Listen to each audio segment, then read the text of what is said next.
Muy buenos días para todos. Gracias por acompañarnos esta mañana. El tema que vamos a abordar el día de hoy es la caída de la Ley de Financiamiento de 2018 o su declaratoria de inexequibilidad por parte de la Corte Constitucional debido a vicios de procedimiento. Para el desarrollo de este tema nos acompaña la abogada Laura Sanín Escobar de la firma BM Legal. Además cuenta con especialización en Derecho Tributario de la Universidad Externado de Colombia y máster en Asesoría Fiscal y Tributación Internacional de la Universidad ISDE de Madrid, España. Cuenta con experiencia en asesoría en materia fiscal y corporativa por más de 5 años. Adicionalmente, va a estar acompañándonos Luis Alfredo Alcaraz, especialista en logro, y mi nombre es Néstor Fajardo, que soy ingeniero de preventa. Recuerden hacer sus preguntas, las cuales serán contestadas al final. Para ello, ustedes con la herramienta cuentan en el seminario con un icono que encuentran a mano derecha, que es una manito donde ustedes pueden dejarnos las preguntas que se van a responder a las 10 de la mañana. Muchas gracias por acompañarnos. Antes de darle paso a nuestro conferencista, vamos a contarles brevemente sobre el ERP en la nube Logro. Tenemos un comunicado de que Nubos se sale del mercado, que ya no vuelve, y para eso, pues, entre 15 proveedores de facturación electrónica y de software, escogió a Logro para que pueda continuar con sus clientes. Entonces, este comunicado es para que ustedes lo tengan muy presente. Si son clientes de Nubox, estamos desde Logro dispuestos a colaborarles en todos los procesos que manejen en contabilidad, inventarios, post y todas las operaciones contables que realicen en sus organizaciones. La tabla de contenido del día de hoy es, primero, ¿qué es logro? Vamos a ver el tema de fallo de inexequibilidad, el efecto del régimen simple de tributación, el efecto de la tributación de las personas naturales, el efecto del impuesto a los dividendos, el efecto de la facturación electrónica y al final la sección de preguntas. Primero que todo, ¿qué es logro?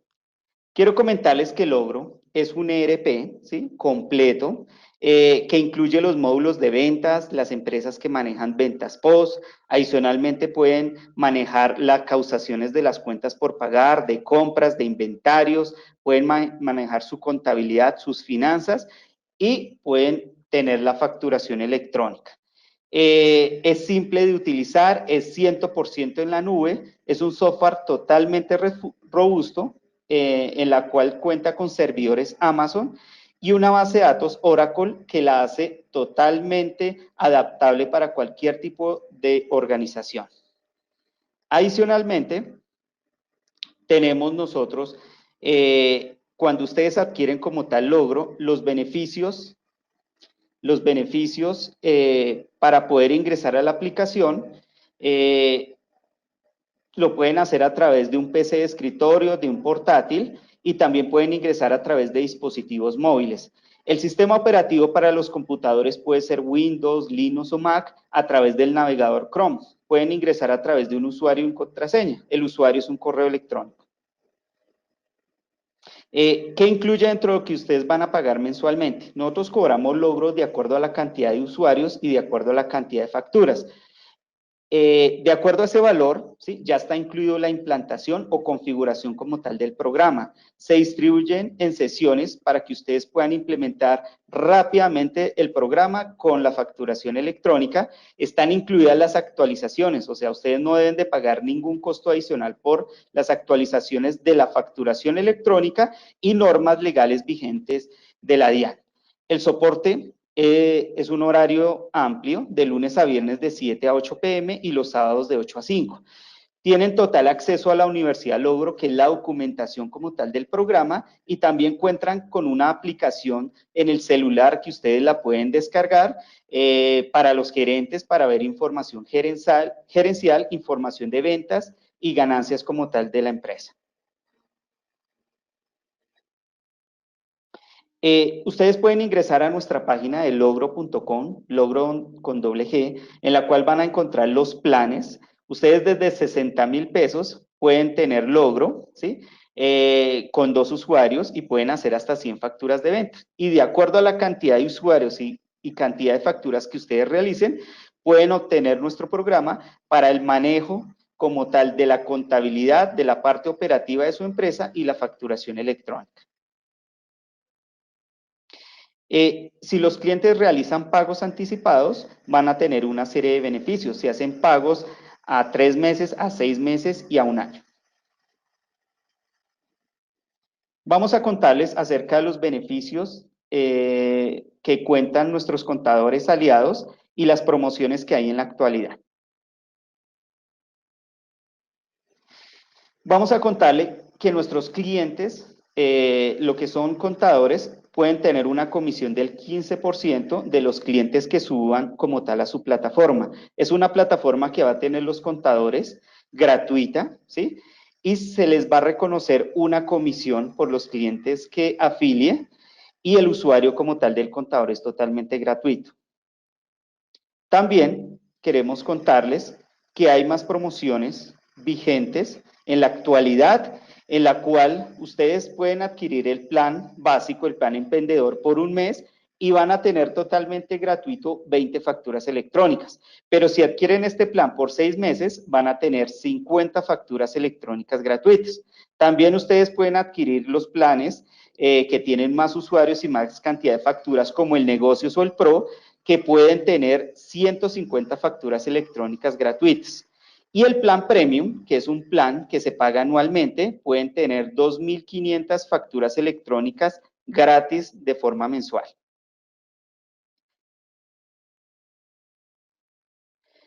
Adicionalmente, si ustedes conocen alguna empresa y no la pueden referir como tal a logro, van a recibir una serie de beneficios, en la cual pueden tener un bono de Falabella o el éxito por 35.000 pesos, o si es cliente de logro puede tener un usuario gratis por 12 meses, o también puede tener un descuento en la mensualidad por 35.000 pesos en el mes. Listo, entonces ahora vamos a dar paso a nuestra especialista Laura Sanín Escobar, que pertenece a la firma de BM Legal. Bienvenida, Laura. Muy buenos días a todos, muchas gracias por la invitación. Pues ya damos inicio a nuestra presentación sobre el reciente fallo de inexequibilidad de la Ley de Financiamiento, la Ley 1943 de 2018. Como ya pues todos deben saber, el pasado 16 de octubre, mediante un comunicado, la Corte Constitucional informó el sentido del fallo, mediante el cual declaró inexequible, fue con 6 votos a favor y 3 en contra, la ley de financiamiento en su integridad. ¿Qué es lo que pasa? Las razones que se dieron por parte de la Corte Constitucional para este fallo en este sentido es que se incurrió en un vicio de procedimiento insubsanable, ya que la Cámara de Representantes no había conocido de forma previa a la votación en la que aprobó en bloque todo este texto, el texto recientemente aprobado el día anterior por el Senado. Entonces, según la Corte Constitucional, esto vulnera principios propios de la creación de impuestos, tales como la publicidad y consecutividad a la hora de crear nuevos impuestos. Este fallo fue muy esperado, hubo salvamento de voto en el sentido de afirmar que consideraba que la Cámara de Representantes sí había tenido la posibilidad de enterarse a partir de otros medios pues, del texto aprobado el día anterior por el Senado, por ejemplo, la página web de la entidad. Sin embargo, si bien este fallo pues, causó mucha controversia, es importante resaltar que la Corte Constitucional le dio una especie de salvavidas al gobierno en aras de pues, proteger la seguridad jurídica. Y esto consistió en que los efectos de este fallo se difieren, o sea que comienzan a tener pues vigencia es a partir del 1 de enero de 2020, con el fin de que el Congreso pueda expedir un nuevo régimen que ratifique, derogue o modifique el contenido de la ley 1943 de 2018. O sea que los efectos de este fallo son hacia futuro, no me van a ir hacia atrás ni me afectan situaciones jurídicas consolidadas, como lo vamos a ver más adelante, por ejemplo, el impuesto de normalización tributaria que se generó en 2019 y que ya quedó efectivamente cancelado. También anunció la Corte Constitucional que en caso de que a 1 de enero y pues en realidad a 31 de diciembre de 2019 no se hubiere promulgado una ley que pues subsane o reemplace la 1943, lo que sucederá es que pues vamos a regresar a las normas anteriores. Esto es, por ejemplo, la ley 1819 de 2016. Entonces, como les resumo en este gráfico, simplemente la decisión de la Corte fue que se declaró inhibida sobre 4 artículos únicamente. Estos no estaban vigentes, entonces pues no hubo pues ningún pronunciamiento al respecto y declaró inexequibles los demás artículos de la ley 1943 en su integridad. Como les decía, pues son unos efectos diferidos a partir del 1 de enero de 2020 para que el Congreso tenga tiempo y vuelva a regular esta reforma con la que tenía la intención de mejorar pues el crecimiento económico del país. Ante ausencia de una ley a 31 de diciembre de 2019, reviven las normas anteriores a la ley 1943, por ejemplo, la ley 1819 de 2016. Esta es entonces pues más de la misma línea de tiempo. Nosotros a 1 de enero de 2019 y hasta 31 de diciembre de 2019 vamos a aplicar la ley 1943 de 2018. No va a haber pues inseguridad jurídica al respecto y ya nos toca mirar si a 1 de enero de 2020 hay una nueva ley aprobada y en ese caso aplicará esa nueva ley de financiamiento que nosotros llamamos nueva ley de financiamiento y pues de lo contrario, si nosotros no tenemos una ley aprobada a 1 de enero de 2020, simplemente lo que ocurrirá es que nos vamos a devolver a las normas anteriores, por ejemplo, la ley 1819 de 2016. ¿Cuáles fueron algunos de los motivos para expedir la ley de financiamiento en 2018? Es importante recordar que a 2018 había un déficit fiscal importante de 14 billones de pesos, 14 billones aproximadamente, y se buscaba obtener un recaudo aproximado de 7 billones. Algunas cifras es que durante el 2019 la DIAN ha recaudado a cerca de 123 billones de pesos y solo por concepto de normalización, que fue un impuesto creado con la ley 1943 de 2018, se han recaudado pues o se recaudaron porque ya se consolidó 1.1 billones de pesos y 13.4 billones de activos declarados. Ante la pregunta de qué sucede pues con esta declaratoria de inexequibilidad, toda la gente estaba muy preocupada si esto iba a tener como efectos políticos trascendentales y frente a la mirada del público del exterior, pero todas las calificadoras han anunciado que esto no trae mayores consecuencias y principalmente es porque el fallo da cierto rango al gobierno para que expida una nueva norma hasta el 31 de diciembre de 2019 y también en parte porque es que con la ley de financiamiento no se estaba logrando pues un aumento en el recaudo. Por el contrario, con la ley de financiamiento se estaba reduciendo, por ejemplo, la tarifa efectiva de tributación de personas jurídicas y se estaba reduciendo ciertos impuestos, se estaban otorgando descuentos en la adquisición de activos fijos, por ejemplo.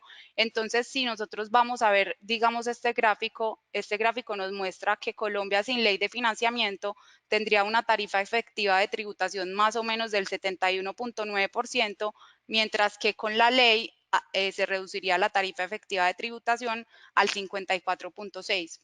Probablemente por esto las calificadoras no están asustadas pues con la medida de la Corte Constitucional, porque en efecto la caída de la ley no va a significar menores ingresos para el país, por el contrario podrían ser incluso mayores.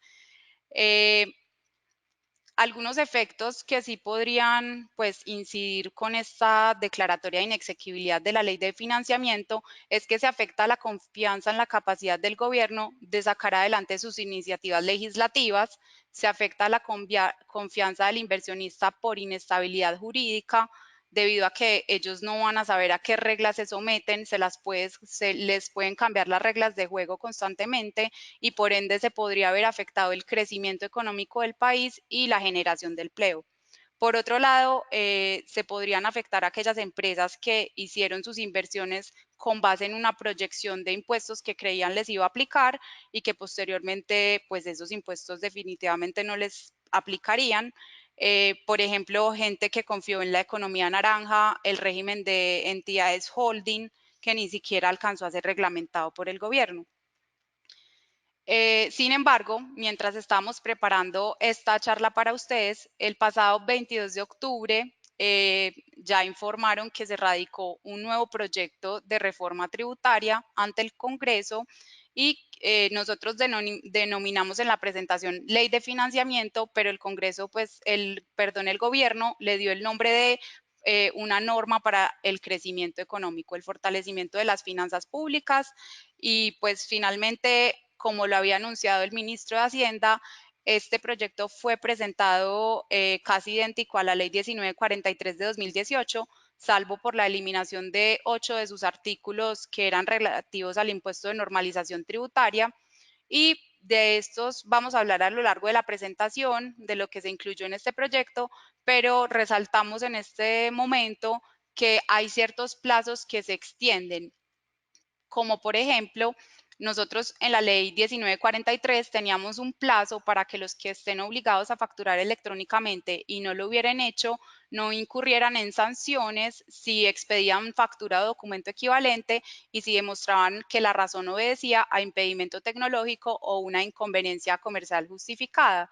Pues en este caso, este nuevo texto trae este mismo plazo y pues desde el 1 de enero de 2020 hasta al 30 de junio de 2020, para la no aplicación de las sanciones habrá que demostrar que se expidió una factura o documento equivalente y que pues demostrar que la razón obedece a impedimento tecnológico o inconveniencia comercial justificada. También se ampliaron ciertos plazos como para cumplir los requisitos para pertenecer al régimen de que permite el diferimiento de los fondos del capital privado y cabe resaltar que pues se volvió a incluir en este texto el tema de la conciliación contencioso administrativa, para lo cual hay plazo hasta el 30 de septiembre de 2020 y la terminación por mutuo acuerdo, plazo hasta 31 de octubre de 2020. Ahora sí, vamos como con algunos efectos. ¿Qué pasará a 1 de enero de 2020? Dependiendo de si se expide una nueva ley de financiamiento o si por el contrario no se logra expedir. Cabe resaltar que el Congreso tiene muy poco tiempo para expedir esta nueva ley. Ya estamos casi a finales de octubre y tiene que darse rápidamente el trámite para que quede finalmente aprobada y publicada antes del 31 de diciembre de 2019.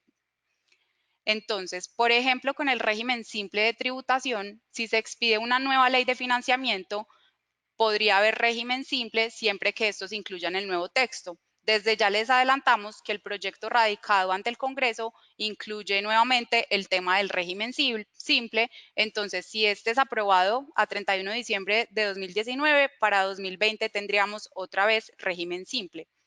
¿Qué pasa si no se expide la ley de financiamiento antes del 31 de diciembre de 2019? En este caso, sí desaparece el régimen simple y el régimen simple que se aplicó durante el 2019 habrá tenido plenos efectos. En este caso, habíamos hecho una serie de anticipos, esos anticipos presentados son válidos y simplemente la formalidad de la declaración anual se presentaría en 2020, pero habrá regido el régimen simple por el año 2019.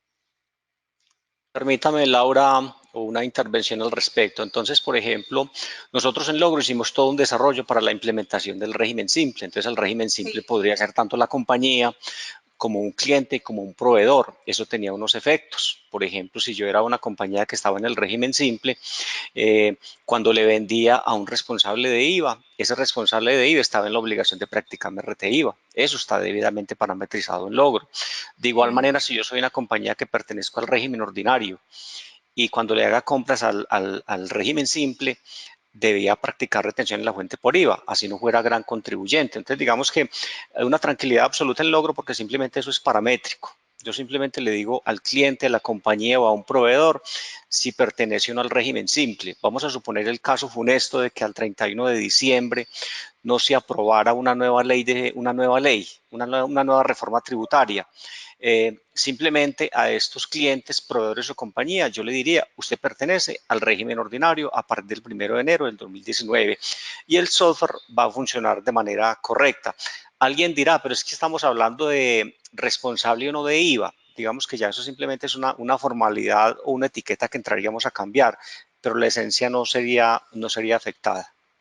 Listo, Laura, muchas gracias. Es correcto, completamente de acuerdo.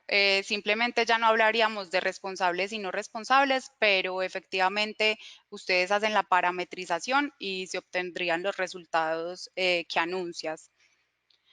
Respecto de la tributación de las personas naturales y nuestro sistema cedular, ¿qué pasaría si se expide la nueva ley de financiamiento? Si es aprobada en los mismos términos que fue aprobada la ley 1943 de 2018, nosotros tendríamos tres cédulas: la cédula general, que incluye rentas de trabajo, rentas de capital y rentas no laborales; tendríamos renta de pensiones y dividendos y participaciones con ciertas tarifas como se ven en la presentación.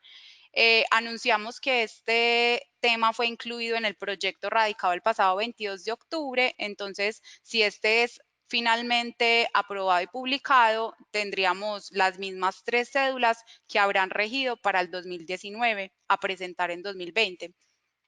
¿Qué pasa si no se expide una nueva ley de financiamiento, si no alcanza a estar aprobada? Revivirían las cédulas traídas por la ley 1819 de 2016, que recordemos que eran 5 cédulas con unas tarifas y unas limitaciones particulares. Entonces revivirían las rentas de trabajo, rentas de pensiones y rentas de capital, ya no en una misma cédula, sino todas separadas: rentas no laborales, dividendos y participaciones. Como lo anunciábamos, lo más probable es que regresen estas tres cédulas, pues ya esto fue radicado ante el Congreso para ser aprobado. Siguiendo con las personas naturales, ¿qué pasaría si se expide la nueva ley de financiamiento respecto de los aportes voluntarios a pensión obligatoria? Si esto es aprobado en los mismos términos, entonces estos aportes voluntarios a la pensión obligatoria serán considerados ingreso no constitutivo de renta ni ganancia ocasional hasta el 25% del ingreso anual sin exceder 2.500 VT. Recordemos que antes de la ley 1943 no había claridad al respecto y se entendían que la totalidad de aportes voluntarios a pensión obligatoria eran ingreso no constitutivo, sin límite porcentual ni límites en VTs. ¿Qué pasaría con la renta presuntiva si se expide la nueva ley de financiamiento? Si es aprobada en los mismos términos, el porcentaje de renta presuntiva sería del 1.5% en 2020 y del 0% a partir de 2021. Les anunciamos desde ya que esto fue incluido nuevamente en el texto radicado ante el Congreso y que lo más probable es que se espera que salga adelante. Si no se expide la nueva ley de financiamiento, entonces, como les decía, el tema de los aportes voluntarios a pensión obligatoria regresa a la norma vigente antes de la ley de financiamiento y entonces todo será ingreso no constitutivo sin límite porcentual ni en VT. Y respecto de la renta presuntiva, tendríamos una tarifa de renta del 3.5 sin posibilidad de que quede eliminada a partir del 2021. Respecto al impuesto a los dividendos, a 1 de enero de 2020, si se expide nuestra nueva ley de financiamiento, regresaríamos a personas naturales con una tarifa del 15%, sociedades nacionales con la tarifa del 7.5%, la entidad que lo recibe por primera vez, salvo ciertas excepciones, como por ejemplo cuando estamos haciendo un reparto entre miembros de un mismo grupo empresarial registrado.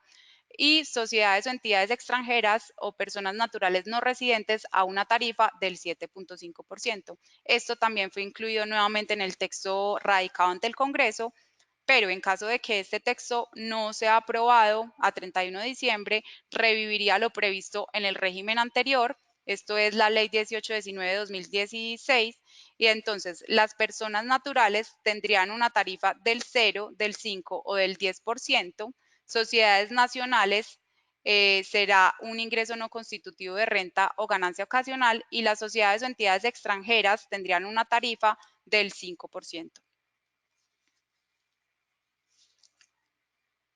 Ahora, este tema es muy importante para lo que estamos tratando hoy y es el tema de la facturación electrónica. Les voy a recordar que con la ley 1819 de 2016 fue cuando se incluyó el tema de la necesidad de validación previa por parte de la DIAN o de un proveedor. Entonces, si cae y ya con la caída de la ley de financiamiento no tendríamos problemas a ese respecto porque ya el régimen anterior traía la validación previa. ¿Qué podría ocurrir si se expide la ley de financiamiento en los mismos términos? Que se incluiría nuevamente el nuevo régimen sancionatorio para los proveedores tecnológicos y los requisitos para los proveedores tecnológicos. ¿Qué pasa si no se expide? Como les decía, hay un parte de tranquilidad al respecto porque el fundamento legal de la factura electrónica e incluso la validación previa está desde la ley 1819 de 2016 y por ende no se vería afectado. Incluso creemos que tendrían plena vigencia los plazos otorgados a través de las resoluciones expedidas por la DIAN. ¿Qué pasaría si no se expide? Pues simplemente desaparecería el nuevo régimen sancionatorio para los proveedores tecnológicos y los requisitos para los proveedores tecnológicos que había sido incorporado por la ley 1943 de 2018. Probablemente también algunos requisitos técnicos puedan volver a resultar pues con ocasión de este cambio normativo. Respecto del impuesto sobre la renta de las personas jurídicas, si a 1 de enero de 2020 se expide una nueva ley de financiamiento en los mismos términos, la tarifa del impuesto sobre la renta sería del 32% en 2020, 31% en 2021 y reduciría a 30% a partir del 2020.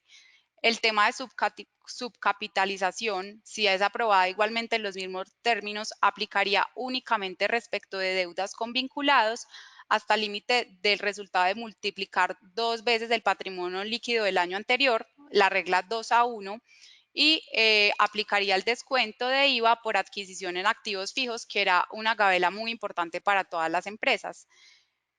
Esto fue incluido nuevamente en el texto radicado ante el Congreso, entonces se espera que finalmente sea aprobado en los mismos términos. Sin embargo, si a 31 de diciembre de 2019 no tenemos aprobado el texto, revive la tarifa anterior del impuesto sobre la renta para las personas jurídicas, o sea que quedaríamos en una tarifa del 33% sin reducción. Habría subcapitalización respecto de todos los casos, inclusive cuando se trate de personas no vinculadas y la regla sería 3:1 y ya no 2:1. Inclusive el descuento de IVA por la adquisición de activos fijos ya se eliminaría a partir del 2020 y volveríamos al régimen anterior que hablaba de una deducción y no el descuento, siendo menos favorable para las empresas. Otros temas relevantes respecto de la deducción de impuestos. Si se expide la nueva ley de financiamiento como la traíamos hasta la 1943 de 2018, tenemos que todos los impuestos, tasas y contribuciones serán deducibles en un 100%. Esto incluye, por ejemplo, impuestos de vehículos y otros impuestos que antes de esa ley se consideraban que podían no proceder como deducción.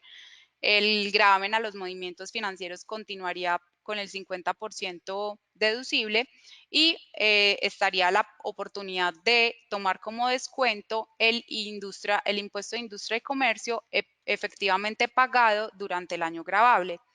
Este tema también se incluyó en el nuevo proyecto y se esperaría que así sea aprobado porque trae importantes beneficios para las empresas. Si no se expide la ley de financiamiento a 31 de diciembre de 2019, lo que tendríamos es que regresar al régimen anterior en el cual había un artículo que regulaba la deducción sobre impuestos, que hablaba únicamente de industria y comercio e impuesto predial. Entonces se entendería que hay otros que no caben dentro de esta oportunidad, efectivamente pagados durante el año. Igualmente, el GMF sería 50% deducible y sí quedaría eliminada la posibilidad del descuento del 50% del IVA que había traído la Ley 1943 de 2018. Esperamos que esto no sea así y que finalmente quede aprobada en los mismos términos por el Congreso. Y respecto de otros impuestos, hablemos, por ejemplo, del impuesto al patrimonio. El impuesto al patrimonio se había creado con la ley 1943 de 2018 y pues si se expide una nueva ley de financiamiento, queda la inquietud cómo se va a regular nuevamente este impuesto, teniendo en cuenta que con la ley 1943 de 2018 el hecho generador era a 1 de enero de 2019 y era por la posesión de activo de un patrimonio líquido superior a 5.000 millones de pesos.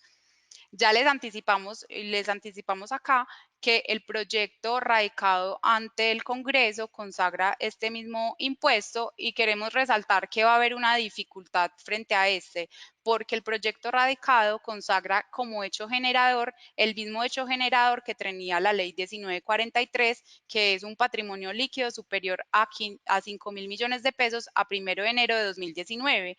Esto quiere decir que se está intentando aplicar retroactivamente una norma frente a lo cual podríamos ver serios inconvenientes a la hora de que esto sea finalmente aceptado o inconvenientes de inconstitucionalidad. Hay que esperar a ver cómo queda finalmente el texto del impuesto al patrimonio, que en este caso se cobraría por los años 2020 y 2021, pero como les decimos, creemos que no hay sustento respecto del hecho generador para que este ocurra con anterioridad a la expedición de esta nueva ley de financiamiento. Si no se expide la nueva ley de financiamiento respecto del impuesto al patrimonio, tendríamos que el impuesto cancelado en 2019 sería completamente válido y que no se causaría el impuesto para los años 2020 y 2021. Respecto de la normalización tributaria, este fue un impuesto creado por la ley 1943.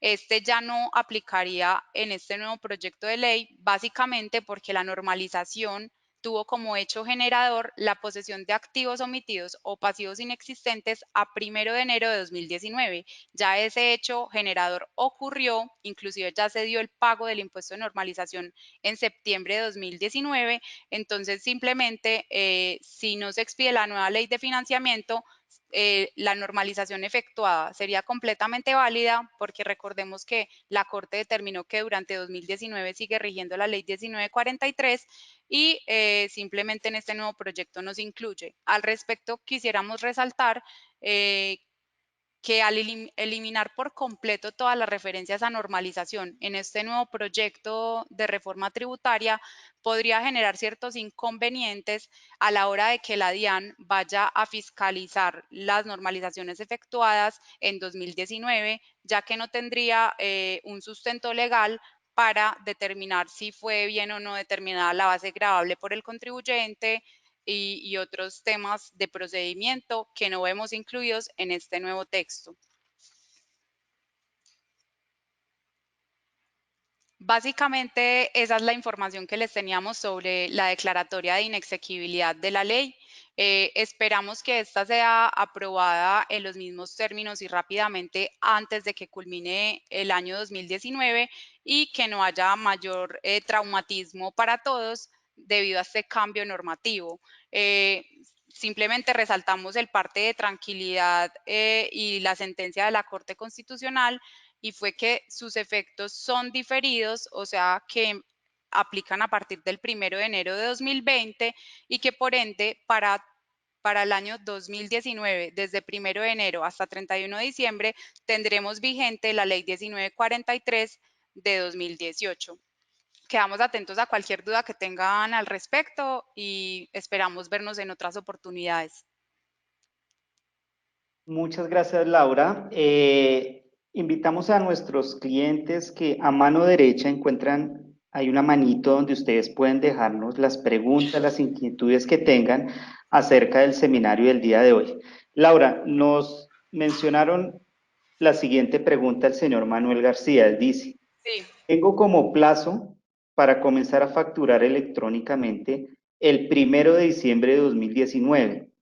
Dada esta caída de la ley de financiamiento, ¿lo debo hacer o puedo esperar si aprueban nueva ley? Claro que sí.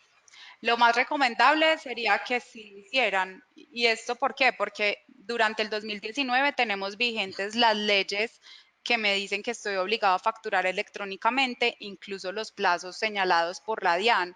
Entonces, incurrirían algún tipo de sanción, por ejemplo, desde el 1 de 1 de diciembre de 2019 hasta el 31 de diciembre de 2019. ¿Qué va a ocurrir en 2020? Como les anunciábamos, estos plazos para sanciones quedarían, pues, o sea, no se sancionaría a quienes estando obligados a facturar electrónicamente no lo hagan hasta el 30 de junio de 2020. Sin embargo, la recomendación es que sí implementen desde que están obligados, teniendo en cuenta el calendario de facturación electrónica. Bueno, para complementar algo, Laura, y entonces digamos que les vamos a contar el día 17 de octubre, un día posterior que fue declarada inexequible la ley de financiamiento, tuvimos en la DIAN en Bogotá una reunión con la gente de facturación electrónica de la DIAN. Ellos que nos dijeron, la facturación electrónica sigue en pie. Como nos lo explicaba Laura, el efecto de la caída de la ley de financiamiento tiene un efecto diferido, es decir, la Corte, ¿qué fue lo que dijo? La ley 1943 rige hasta el 31 de diciembre del año 2019. Por lo tanto, si un contribuyente estaba obligado a facturar electrónicamente, dado los cronogramas establecidos, aquí en pantalla les estoy mostrando la última modificación que fue con la resolución 64, que otorgó unos plazos adicionales, esos grupos están en la obligación de emitir facturación electrónica. Entonces, por ejemplo, si vemos el calendario 1 y si vemos, por ejemplo, el grupo 2, que es como la pregunta que nos hace la persona, el señor Manuel, dice que comienza, le tocaría el 1 de diciembre del año 2019. Mire que la ley está completamente vigente y él debe comenzar a expedir facturación electrónica. Cosa distinta es que a mí me toque estar dentro de los grupos que me corresponden en el año 2020 y posiblemente la DIAN otorgue unos nuevos plazos, pero digamos que por ahora los plazos y la carta de navegación para cumplir con los cronogramas son estos. Esta tabla que les estamos mostrando en pantalla son los, como les decía, son los nuevos plazos establecidos por la resolución 64. Ya la columna tercera, que es la fecha máxima para comenzar a expedir facturación electrónica, contiene los plazos establecidos en dicha resolución. Quiere decir eso, que un contribuyente que pertenezca al grupo 2, que deba su plazo máximo es el 1 de diciembre. Recordemos que antes inicialmente era el 1 de septiembre, pero la resolución 30 nos otorgó 2 meses adicionales. Pero entonces con esta nueva resolución 64 que dijo, le vamos a otorgar a partir de septiembre 1 3 meses adicionales para que usted comience a expedir facturación electrónica con validación previa. Entonces diríamos que lo que son los grupos 1 y 2 lo tienen que hacer. Cosa distinta a lo que nos mencionaba Laura de que en el nuevo proyecto se dijo que durante el año 2020 la DIAN establecerá un cronograma y que no dará sanciones a quienes no lo hagan siempre y cuando lo demuestren la razón por qué no lo hicieron. Digamos que ese es el calendario número 1, que obedece como la actividad económica principal inscrita en el RUT. Pero si nos vamos, por ejemplo, al calendario 2, que no obedece a esa actividad económica, mire que en el país más o menos unos 8.000 contribuyentes se acogieron al régimen simple. Ellos tienen que estar facturando electrónicamente por tardar el 18 de noviembre del año 2019.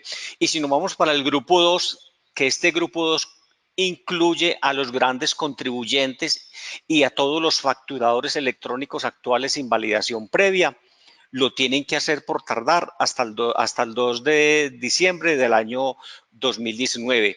Cosa distinta es para los demás grupos que no sabemos si de pronto van a ampliar los plazos, pero digamos que estos deben expedir facturación electrónica. Y recordemos, no sé si se recuerda Laura, las sanciones que se pueden dar por no expedir facturación electrónica. Claro, como el cierre del establecimiento. Inclusive, como lo decíamos al inicio, el tema de la facturación electrónica y su implementación fue regulado a partir de la Ley 1819 de 2016, incluso con validación previa. Entonces, este fallo de inexequibilidad no vería afectada esta obligación. Listo. También queremos contarles a los asistentes una cosa importante. Yo voy a mostrarles acá algo. Entonces recordemos, para efectos de validación previa, la DIAN dispuso de dos botones nuevos, habilitación y facturando electrónicamente. ¿Qué quiere decir habilitación? Habilitación quiere decir yo me voy a registrar. Yo me voy a registrar para facturar electrónicamente con validación previa. Entonces recordemos cuál es el esquema. Yo, facturador electrónico, genero una factura. Esa factura se la entrego a la DIAN en un formato XML. La DIAN me la valida y me devuelve una respuesta, una application response. Sí, y me dice, ve, esa factura está correctamente validada. O si no está correctamente validada, por favor, subsane los errores y vuélvamela a enviar con el consecutivo que ya me la había enviado. Y si la DIAN ya me dice, la factura está buena, yo procedo a entregársela al contribuyente. Entonces, en la habilitación yo me registro. Después de que me registro, yo tengo tres opciones para expedir facturación electrónica. Una de ellas es que yo lo haga con la solución gratuita de la DIAN. La opción número 2, yo compañía, tengo un departamento de sistemas y yo solito voy a hacer toda la conectividad con la DIAN para efectos de entregarle las facturas. O la opción número 3 es a través de un aliado. Un aliado es un proveedor tecnológico.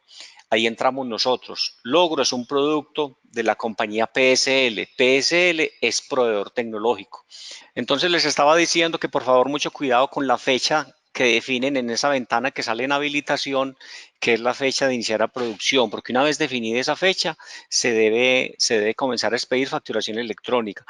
¿Qué recomendación le doy? O sea, si mi plazo máximo es el 1 de diciembre, yo defino 1 de diciembre, no vaya a definir el día de hoy. Listo, bueno, entonces.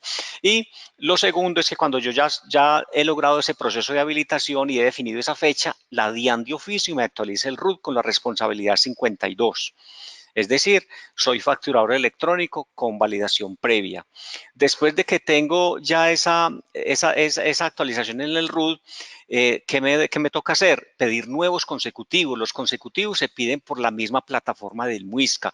Cuando yo pido un consecutivo del tipo electrónico, la plataforma del MUISCA no sabe si es de validación 1, de versión 1 sin validación previa o si es de versión 2 con validación previa. Eso lo viene a saber porque por facturando electrónicamente yo tengo que hacer una asociación de prefijos. Entonces los invitamos, en Logro ya tenemos 650 facturadores electrónicos que a la fecha han expedido más de 15,000 facturas electrónicas con validación previa y tenemos más o menos otro número similar para comenzar de aquí a diciembre a expedir facturación electrónica. Realmente es un proceso muy sencillo. Listo, Néstor, continúa con la siguiente pregunta. Listo, Luis Alfredo. Entonces, nos han dejado más preguntas. En cuanto al tema, digamos, de la grabación, ¿sí? Ustedes el día de mañana pueden verificar en su correo electrónico. Ahí les va a aparecer la grabación como tal del seminario del día de hoy y el certificado de asistencia como tal. Verifiquen en el spam de su correo por si se encuentra allí la grabación y el certificado. Listo, entonces para Lina, pues tenemos la siguiente pregunta que nos hace Miguel, que dice, en el escenario que no se aprobara una nueva reforma tributaria al 31 de diciembre de 2019, un contribuyente que se había acogido al régimen simple de tributación, automáticamente a partir del 1 de enero del 2020 pasa al régimen ordinario. Hola a todos, sí, es correcto. En este caso, debido a que si no se aprueba nuevamente la ley de financiamiento, esta solo habrá tenido efectos entre 1 de enero de 2019 y 31 de diciembre de 2019. A 1 de enero de 2020 se volvería al régimen ordinario y no existiría régimen simple de tributación. Muchas gracias, Laura. Tenemos otra pregunta Esta nos la realiza como tal Jorge. Dice, un contribuyente que se acogió al régimen simple en el 2019, en el caso que no se apruebe una nueva reforma tributaria con este tema, la declaración de renta del año 2019 sería por el simple u ordinario.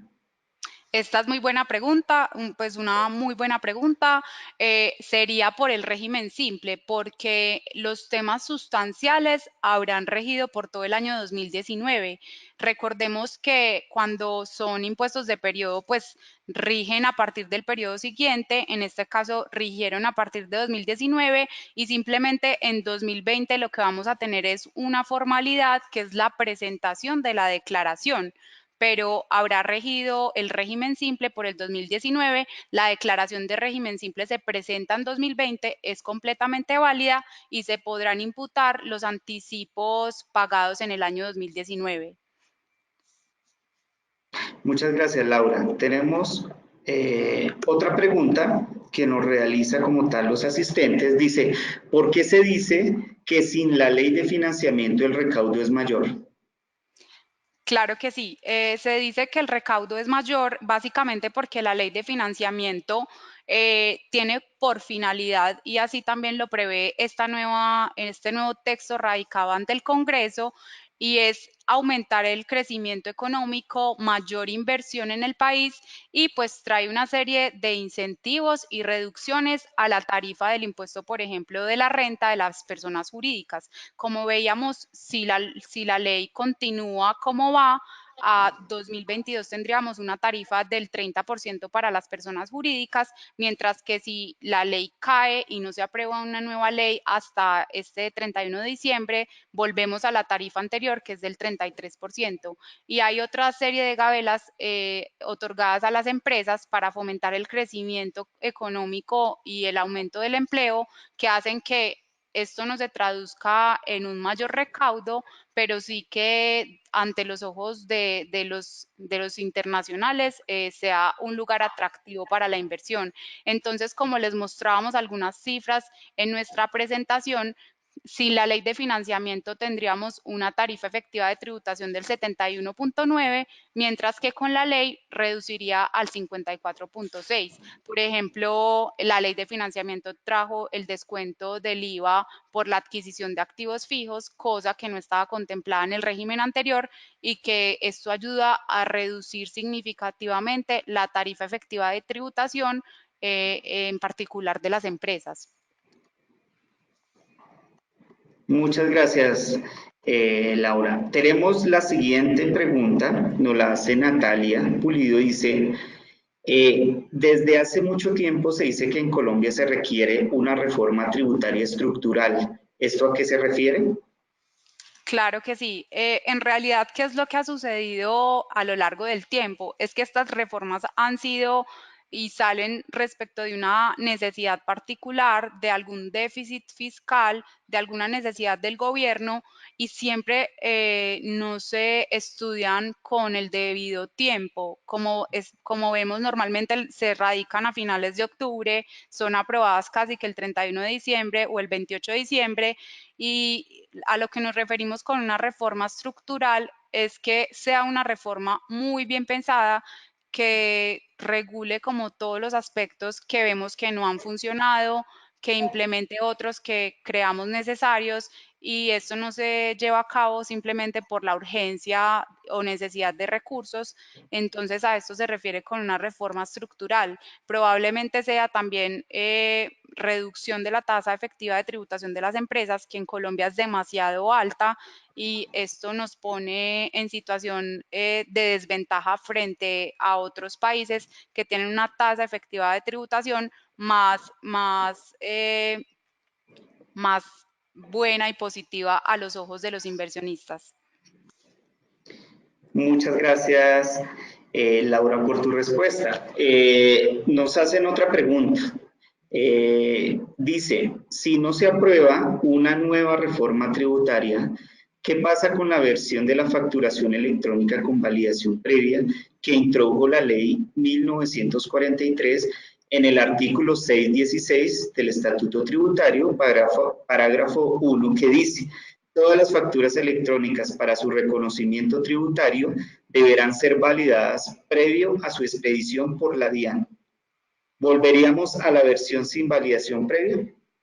Claro que sí, esa respuesta, esa pregunta también es muy importante porque uno creería que el tema de validación previa se originó con la ley 1943 de 2018, que es la ley de financiamiento, pero si nos vamos a ver el texto del artículo 616-1 del estatuto, este fue inicialmente modificado por la ley 1819 de 2016 y esta ley fue la que introdujo le otorgó el mismo rango a la factura electrónica como una factura de venta y a su vez introdujo el régimen de validación previa.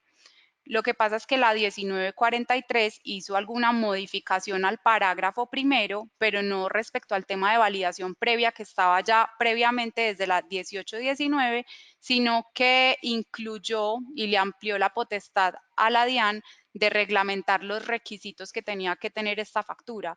Si uno ve el texto antes de la 1943, se otorgaba cierta potestad al gobierno, probablemente el gobierno ante su cantidad de asuntos no podría reglamentar esto de forma oportuna, entonces con la 1943 se le delegó toda la potestad a la DIAN. Entonces simplemente si no se aprueba una nueva ley de financiamiento, seguiríamos con la factura electrónica con validación previa. Muchas gracias, Laura. Nos pregunta Andrea Leal, ¿sí? Ella tiene inquietud acerca de lo de las fechas, de los plazos máximos. Dice, buenos días, el plazo para expedir factura electrónica es para el 1 de noviembre de 2019 y máximo para el 1 de abril de 2020. ¿Debo esperar el plazo máximo o realizarlo en noviembre de 2019? Entonces, sí. Entonces, que cuando esta columna en los calendarios 1 y 2, que nos trae la resolución 64, que ya está actualizada en esta imagen con los meses adicionales, es la fecha máxima, o sea, yo no puedo sobrepasar esa fecha, pero yo perfectamente lo puedo hacer de manera anticipada, 15 días antes, un mes antes, dependiendo si mi compañía está preparada. Es decir, esta es la fecha máxima, de acá no me puedo, esta es la fecha de vencimiento, de esta fecha no me puedo sobrepasar para no dejar de expedir facturación electrónica. Si dejo pasar esta fecha, ya estoy incumpliendo la obligación. También puede pasar algo, que yo estoy en el grupo 2 y mi fecha es el 1 de diciembre de 2019 y es posible que mis ciclos de facturación sean el día 10.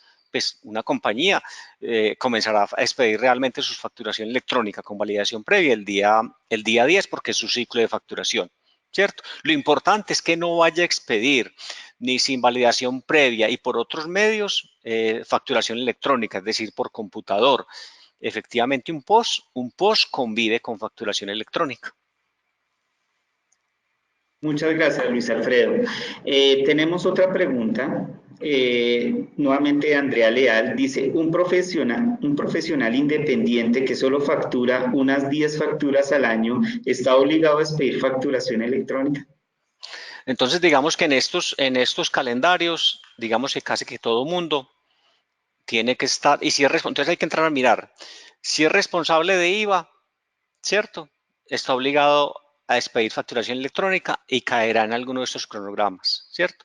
Pero es posible que hayan contribuyentes que no son responsables de IVA y con ingresos inferiores a 3.500 VTs. Hay un proyecto en la DIAN que está especificado inclusive en la ley 1943 y en la nueva propuesta de ley de financiamiento, donde quien le compre a esa persona es el que debe expedir, entre comillas, la facturación electrónica. Es lo que llamamos actualmente el documento equivalente para efectos de deducción de costos. Entonces, digamos que sería el comprador el que debería emitir, entre comillas, esa facturación electrónica. Eso está pendiente de reglamentar, al igual que está pendiente de reglamentar todo lo que tiene que ver con la nómina, que es candidato también para que se envíe con facturación electrónica, y también precisiones y reglamentación con relación al factoraje. Muchas gracias, Luis Alfredo. Nos está preguntando Jenny Andrea Becerra Martínez, dice, ¿qué sucederá con los salarios y pensiones?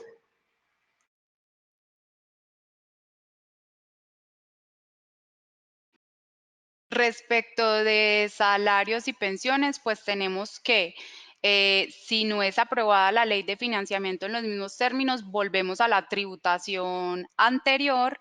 Y si sí es aprobada la ley de financiamiento, pues volvemos al texto de la ley 1943 de 2018. No sé respecto de qué en particular se refiere a la pregunta de salarios y pensiones, pero simplemente la tributación de las personas naturales, si no se aprueba una ley de financiamiento nuevamente, regresa al régimen anterior, que era la ley 1819 de 2016 y normas anteriores a estas también. Muchas gracias, Laura. Quiero recordarles que ustedes pueden ingresar a www.logro.com, logro con doble G. Ahí pueden encontrar los planes que nosotros ofrecemos en el ERP en la nube. Tenemos desde 60.000 pesos, ustedes pueden adquirir el programa, manejar la facturación electrónica de una forma ágil. Nosotros les colaboramos como tal con el proceso de del envío de los documentos electrónicos y fuera de eso, ustedes por medio del decreto 2245 pueden utilizar la firma digital del proveedor tecnológico, ahorrándose ese gasto anualmente para el envío de los documentos electrónicos. También pueden seguirnos en Facebook, donde ustedes buscan a través de Logro con doble G, ahí van a encontrar la invitación a los siguientes seminarios. También pueden ingresar directamente a la página de Logro, así como lo estamos compartiendo. Hay un chat que se encuentra en la parte derecha, en la parte inferior, donde ustedes pueden realizar sus respectivas cotizaciones. Si tienen alguna pregunta o inquietud en cuanto a facturación electrónica, quieren una cotización o una demo personalizada de Logro, la pueden programar a través de este chat comercial. Nos pregunta Jenny Andrea Becerra, pues nuevamente nos pregunta que si una empresa de servicios públicos que solo expide al mes 4 o 5 facturas debe despedir facturación electrónica. Empresa de servicios públicos que solamente hace 4 o 5 facturas, que si debe despedir facturación electrónica. Dentro de los temas de facturación electrónica, recordemos que en el país hay más o menos unos 27 documentos equivalentes. Desde hace rato hay en el Ministerio de Hacienda un decreto, un proyecto de decreto en la cual supuestamente va a dejar unos 12 documentos equivalentes. Entre ellos están lo que son los tiquetes aéreos, entre ellos están lo que son la facturación por parte de las compañías de servicios públicos. Entonces, digamos que ellas seguirían con un documento equivalente. Es lo que conocemos hasta el momento. No sé si Laura conoce algo al respecto, pero digamos que sería un documento equivalente para las empresas de servicios públicos. Sí, es correcto. Si está en esos términos, sería documento equivalente. De todas formas, hay que mirar que no quepa dentro de otras características que lo hagan ser sujeto obligado. Inclusive ahí hay un detalle. Muchas veces, digamos que la empresa de servicios públicos muchas veces no conoce el cliente, ¿cierto? Porque muchas veces es una dirección o una ubicación. Digamos que esa es una de las dificultades y uno de los requisitos de la facturación electrónica es que estén tanto identificados el facturador electrónico como a quien se le está haciendo el cliente como tal, por decirlo de manera cliente o adquirente para ser más genérico. Muchas gracias, Laura y Luis Alfredo. Nos pregunta el señor Gabriel Jaime Patiño. Dice, si no se aprueba la ley de financiamiento, la declaración de renta de 2019 se presenta con la ley anterior 1819 o la ley 1943. Claro que sí.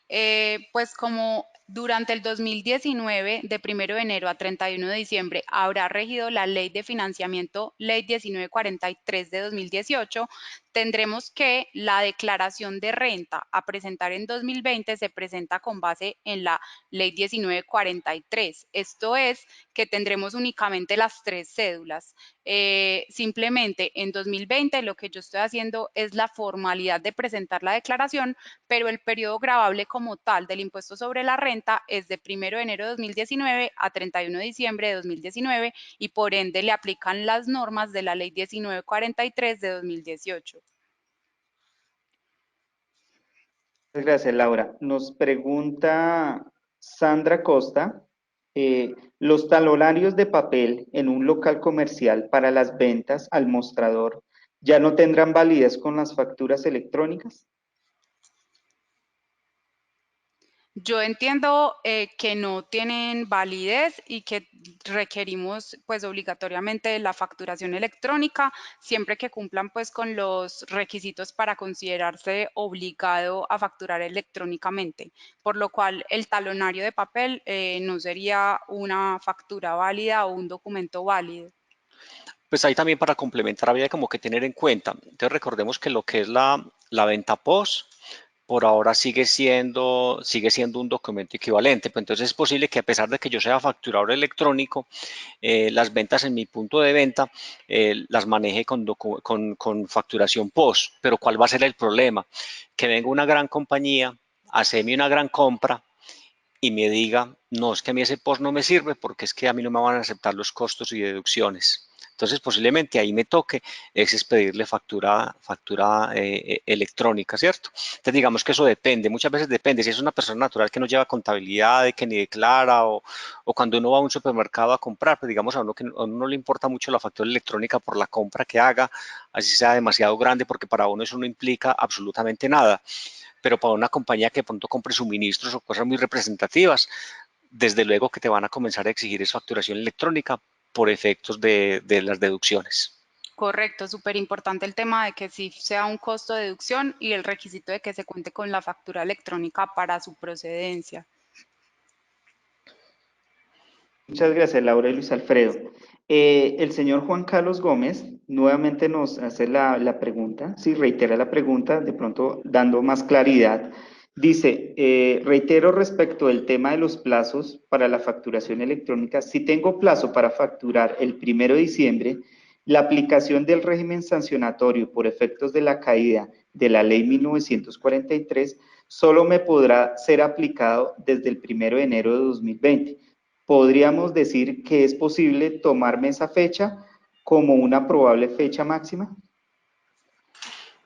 Pues ya esta es una pregunta puntual de a ver si me ocurre algo entre el 1 de diciembre de 2019 y el 31 de diciembre de 2019. Pues claramente este tema y estos pues acontecimientos respecto de la ley de financiamiento van a hacer que de pronto pues se postergue un poco la exigibilidad a efectos prácticos, pero como lo decíamos, a efectos normativos, la obligación está vigente este año 2019. ¿Qué es lo que va a ocurrir a 1 de enero de 2020 si se aprueba la ley de financiamiento en los mismos términos? Es que los contribuyentes que estén obligados a facturar electrónicamente y que se exculpen por motivos comerciales o pues que y a su vez expidan una factura de documento equivalente, no van a estar sancionados hasta el 30 de junio de 2020. No es lo mismo y esto no quiere decir que no tenga la obligación de expedir la factura electrónica de acuerdo con el calendario de plazos ya vigente.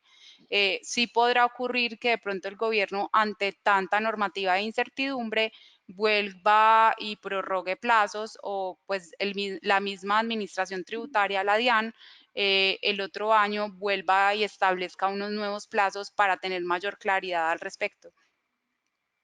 Lo Muchas gracias, cierto ahí Laura. para, Néstor, ahí lo cierto para complementar es que nos atrevemos a decir que lo que son los grupos 1 y 2 de ambos calendarios deberían terminar el año facturando electrónicamente.